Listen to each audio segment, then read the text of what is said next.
তো গাইস, আমি এখানে এসেছিলাম। এই যে নদী, অনেক সময় আমি এখানে এসে থাকি।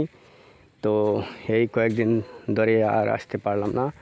তো এই যে বালু দেখা যাচ্ছে, আমি কিছুদিন আগে এসেছিলাম, মধ্যে আর কয়েকদিন আসতে পারি নাই। এখন বর্তমানে এসে দেখি এগুলো শুকিয়ে আছে।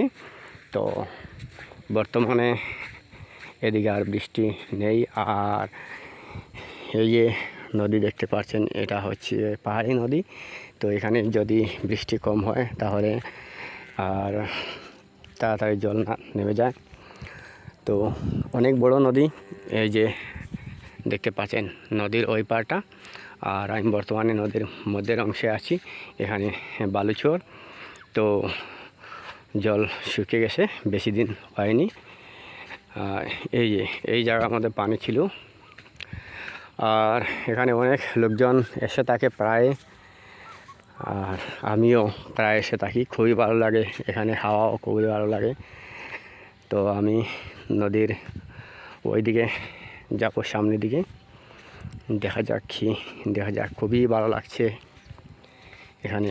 আপনাদের কেমন লাগছে অবশ্যই বলবেন।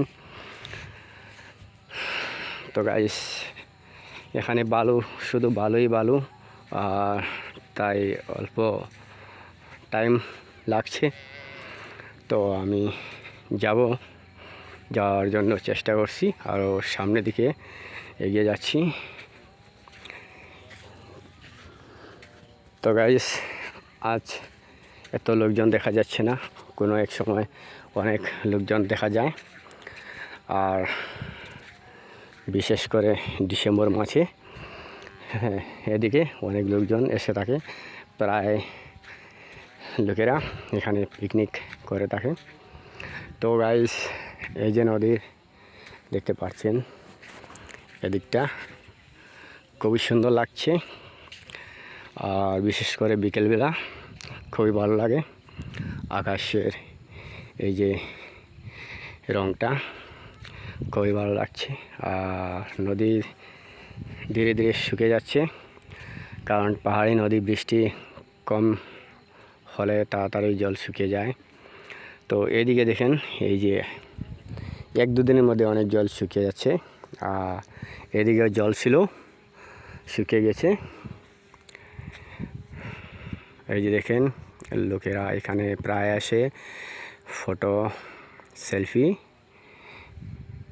এগুলা প্রায় সময় সেলফি নিয়ে থাকে।